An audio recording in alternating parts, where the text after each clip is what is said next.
segala sesuatu teh aya dasar hukum. Urang ngari ieu ngempel dina olahraga ngahadiran urang sama adalah bagaimana kita selaku tim percepatan penurunan stunting bisa melaksanakan tugas-tugasnya. Di manakah letak legalitasnya itu sudah terpampang, mangga kanu di awas maliran ya. Jadi ada Perpres nomor 72 tahun 2021 ya tentang percepatan penurunan stunting. Hiji penguatan perencanaan dan penganggaran. Ayo rencanakan mah insya Allah biasa. Nonggoro merencanakan mau aya duitan, nu teu aya duitan geus biasa urang mah. Ya, terus tuh. Iya. Terus coba. Iya, komo nu aya duitan. Kalau di kecamatan itu ketuanya camat, oke? Sekretarisnya Pak Kepala Puskesmas. Terus nanti Kecamatan. Nah, ketuanya camat, wakilnya Kepala Puskesmas. Nah, kemudian sekretaris Koordinator KB. Koordinator KB yang bisa lepas. Untuk organisasi ngomong orang. Ditalar. Pak Kuryadi nggak ada jalan salah nih. Yang kedua, setelah direncanakan, kemudian ada anggarannya dari calon tahun depan bakal ayatnya. Berarti anggaran itu digunakan mau cukup mau tidak digunakan untuk bagaimana kita pelaksanaan penurunan stunting ini lebih berkualitas, ya kan? Nah, bagaimana supaya nanti pelaksanaannya lebih berkualitas? Nah, kayak mudah-mudahan di slide selanjutnya ayat peningkatan kualitas pemantauan, evaluasi dan pelaporan. Nah, berarti kan setelah dilaksanakan, berarti kan harus dipantau, ya, dipantau, dievaluasi. Yang tidak kalah pentingnya nanti akan ada pelaporan. Cek teori ya. Dan tadi terus disebutkan tuh kepala bidang Pak Mas Riyadinya. Nanti akan ada rapor TPPS tingkat kota. Berarti kan orang dipegang laporan orang. Tenang, udah ya sekretaris tuh. Dan anu digaji kamu ke kami dia mantu saya. Enggak, kamu tidak sama makan sendiri dari sama. Kan ayah 10 sama dia. Nah, kemudian peningkatan kapasitas SDM. SDM-nya berarti mungkin dalam hal ini adalah termasuk para kader, gitu ya. Ya. Bagaimana supaya bisa meningkat kapasitasnya, meningkat kemampuannya. Ibu selama jadi kader, atau seberapa kali di Biptek, atau seberapa kali di sosialisasi selama jadi kader, di tahun aja tau ya? TPK mana namanya 2? Hah? Sampai 2 kali. Tuh, kan berarti kesannya ya. Abi mantap, tapi kita nyarius ini uyuhan bisa masalah itu. Ya, oke, lanjut Pak. Aku kurang ngerti ya masalahnya. Terus ke arah kebijakan. Tuh, berarti ke semasa. Karena langsung ke arah kebijakan. Padahal masalah dia. Arah kebijakan dari sananya lah, Perpres tadi ya 72 tahun 2021. Ini satu, menurunkan prevalensi stunting. Ya. Kenapa prevalensi stunting itu harus diturunkan? Berarti kan karena kondisinya kondisi membahayakan ya. Karena tadi disebutkan di Kota Tasik prevalensinya 27%. Sementara target nasional di tahun 2024 adalah 14%. Berarti 13%. Ayeuna sudah menuju tahun 2024 kurang 27% sakotan. Cek laporan terakhir bulan Agustus di urang teh aya 87 Pak. 87 yang stunting. Banyak sisi-sisi yang merugikan kita semua ya, baik selaku individu selaku keluarga, selaku masyarakat, bahkan sampai ke tingkat pemerintah. Yang stunting itu ya Bu, itu kan pertumbuhan otaknya dia nggak maksimal kan, sehingga ya karena kurang berarti kan ya berarti kecerdasannya kurang. Kalau kecerdasannya kurang, kan berarti tadi guna sulit bersaing untuk mendapatkan lapangan pekerjaan. Berarti jadi beban pemerintah kan? Kalau sulit mendapatkan normal kadang-kadang kayak saya jangan dawe. Komo rata-rata kurang nih. Ya kan 80% pertumbuhan otak itu kan ada di umur 0 sampai 59 tahun. Bulan. Iya, bulan kan? Iya, 5 tahun. 5 tahun. 5 tahun, Pak. Biasa. Nah, ini mah gaya lagi gitu. Biasa ya orang pantai mah gitu, Pak. Kayak orang ketarik suara mah di bawah angin gini. Iya. Terus yang kedua, menjadi beban juga dalam bidang kesehatan. Stunting. Kenapa jadi beban dalam bidang kesehatan? Dia biasa nama stunting mah rawan karena diabetes mellitus dan hipertensi. Meningkatkan kualitas penyiapan kehidupan berkeluarga, ya. Jadi bagaimana supaya kehidupan berkeluarga itu berkualitas? Numali kurang canda. Iya, ibu-ibu kader TPK ya. Kepala aula lagi ayat. Nah, jadi penyiapan kualitas kehidupan berkeluarga itu pasti dimulai dari ya masa remaja, masa pranikah, kemudian ya calon pengantin kan gitu kan. Nah, setelah jadi calon pengantin jadi pus kan, pasangan bisa subuh. Artinya kita siapkan. Jadi nggak sembarangan kita mau nikah dan sebagainya. Siapin fisik dan mental dulu kan. Ayah duitnya, ya kan, mentalnya tercukup, ya kan. Ya, mentalnya ayah, duit jaya. Artinya siap dua ya. Mental ayah, duit ayah. Senjatanya dia harus halus, benar.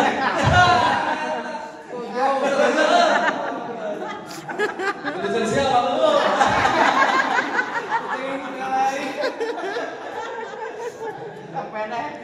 Nah, terus menjamin pemenuhan asupan gizi. Ya. Keturunannya sudah bagus nih, ya kan? Nah, bibitnya berarti udah bagus kan? Bibitnya udah bagus sih.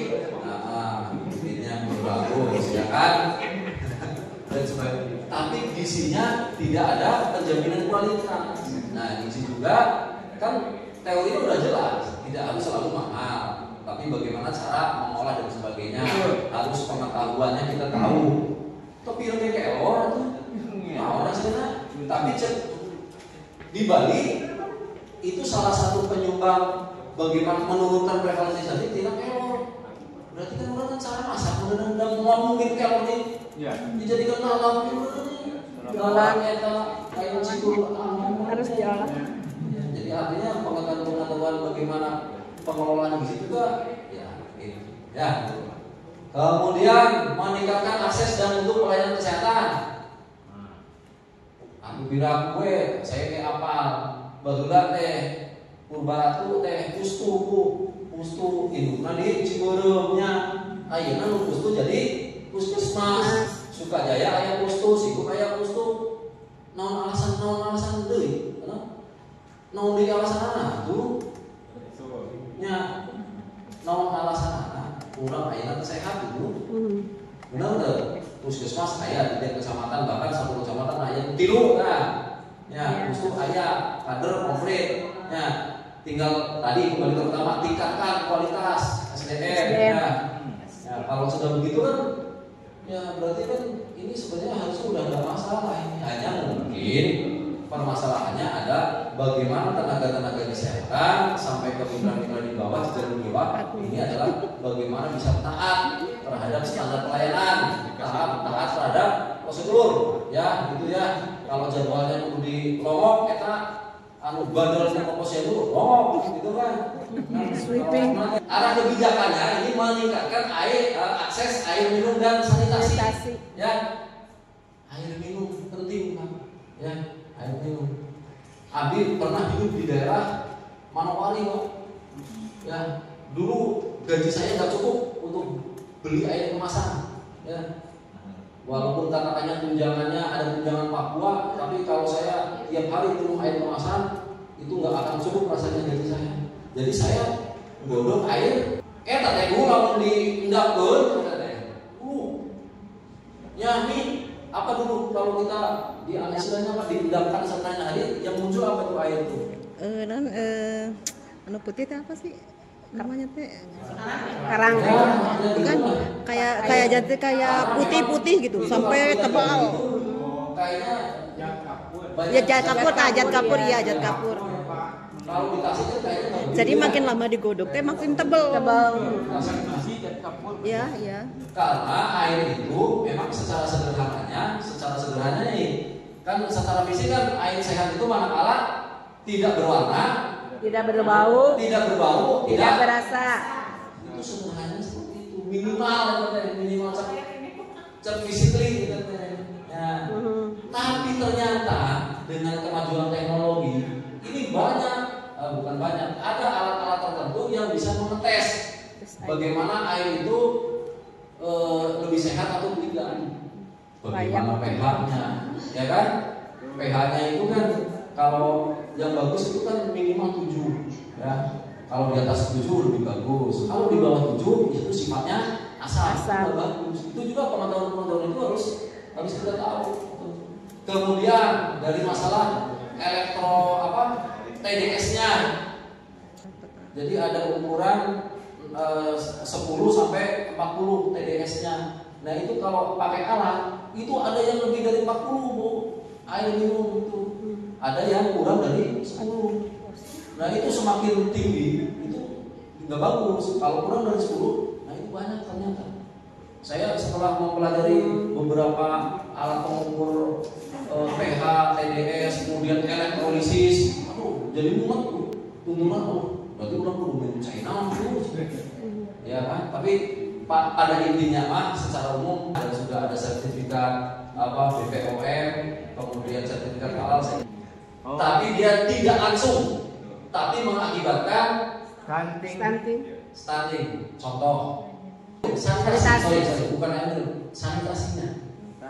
Ya, kalau sanitasinya kurang baik, itu kan akan mempunyai dampak rawat anak-anak itu terkena penyakit. Yang terkena penyakit itu anak-anak. Anak-anak belum tahu, dia makan belum cuci tangan kan? Apalagi yang masih narondan kan? Namun bapaknya masih bisa narondan, tidak bisa cuci tangan kan? Nah gitu. Itu maksudnya sanitasi itu dijaga kayak gitu. Karena teknologinya kan kita udah tahu kan? Kalau usia masih anak-anak terlalu sering sakit, itu kan bisa berakibat. Ya.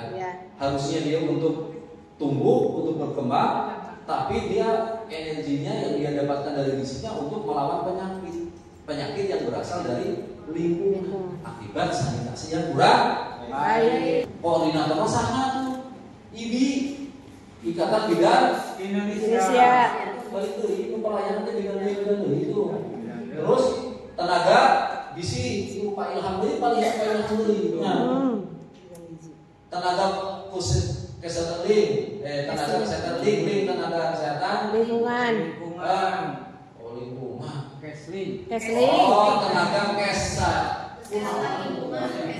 tenaga kesling. Sampai kurang teh. Bu Retno. Makanya wakil nanti kurang kepala puskesmas. Dan ketua makanya Pak. Ketua tinggal cuma. Nah, biasa dikerjakan, biasa. Jadi bidang koordinasi penggerakan lapangan. Itu koordinatornya itu ketua TPPKK kecamatan. Jadi ibu mah caranya bisa lapangan digerak-gerakkan. Karena penggerakan lapangannya itu nanti dibantu oleh penyuluh KB. Pak Kurniadi boga duluan ketua TPPKK ya, selaku kapasitas TPPS ya. Kemudian fasilitator puskesmas tokoh agama, tokoh masyarakat, ya, tokoh adat, pemangku kepentingan lainnya. Ya, bagaimana nanti caranya? Tolong dibantu juga nih Ketua TPPKK dalam anggarannya, Bu kasih kesalahan. Sudah komunikasi belum dengan Ketua TPPKK? Apa maunya Ketua TPPKK di tahun 2025? Misalnya, kalau pengen PKK-nya studi banding ke Kebumen, misalnya. Oh, mantap. Jadi, ya itu mah Bu, saya mah tidak menginginkan, saya tidak menginginkan itu. Gus, kamu udah dengar? Semua paslon tadi malam itu ngomong, jangan banyak kumpul, jangan banyak, itu semua sepakat. Nah, kemudian bidang koordinasi data. Ini beberapa faktor multidimensi yang menjadi penyebab stunting ini. Tuh kan, 60% dari bayi usia 0 sampai 6 bulan tidak mendapatkan ASI eksklusif. Ya. Jadi kan pemahaman ini bagaimana caranya kita memahamkan ini gitu. Ya. Aku udah tahu ya Pak. Udah 4 bulan teh mau ASI eksklusif dulu teh. Terus mahal nih tahunya ke bayi. Padahal dari masa ilmu ya. Nah, ini 60% jumlahnya berarti kan banyak. 2 dari 3 anak usia 0 sampai 2 tahun tidak menerima makanan pendamping ASI. Nah, oleh teh makanan pendamping ASI nih. Iya, makanan tambahan. Ya, karunya 66% berarti itu deh. Terus yang ketiga, 2 dari 3 bumil belum mengkonsumsi tablet tambah darah yang memadai. 2 dari 3 bumil belum mengkonsumsi tablet tambah darah yang memadai. Nah, kemudian atau saya sangobion, tapi juga ada kualitas sangobion jangan di puskesmas. Ya artinya itu tantangan kita karena ini merupakan faktor multidimensi sebagai penyebab stunting. Tingkat kehadiran anak dalam kurung yang digendong ibunya, ya gitu kan. Karena anak-anak nggak bisa datang sekolah, artinya kehadiran orang tua yang membawa anaknya berenang gitunya itu menurun. Nah, yang posnya dulu. Ya leher lamun manehna teh tidak datang ke posyandu tapi periksa secara rutin ke fasilitas yang lainnya kan atau praktek mandiri. Ini tahun 2007 berarti saya waktu itu umurnya masih muda ya. Itu 79% yang hadir. Tapi di tahun 2013 menurun menjadi 64%. Nah ini kan kita harus mawas diri. Apakah memang bandel atau menganggap tidak penting posyandu atau gitu kayaknya posyandu ada nah artinya faktor apa sebenarnya itu mari kita telusuri bersama. Ibu pasar usia suku muda. Nah coba ini dicari akar permasalahannya. Kalau perlu survei. Sebabnya dia bekerjasama. Kenapa ibu-ibu tidak hadir? Nah, ibu, pertanyaan pertama misalkan ya, apakah ibu hadir tuh? Nyambung kan dengan SSDI tadi? Apakah ibu hadir di posyandu? Tadi kan gitu. Hadir dalam sekian bulan berapa kali? Oh sekian kali. Tidak sama sekali. Nah, kalau yang tidak sama sekali kan kenapa ibu tidak pernah hadir di posyandu? Berarti pilihan jawabannya, oh saya udah ke dokter, oh saya udah ke bidan, oh saya udah kemana? Nah, jawaban lain-lain, saya mah terasa dengan kadernya, itu kan bahaya. Ya artinya silakanlah dengan inovasi apa itu, bagaimana cara kita tahu akar masalahnya. Berarti kalau sudah tahu akar masalahnya, kita cari solusinya yang menjadi penyebab. Karena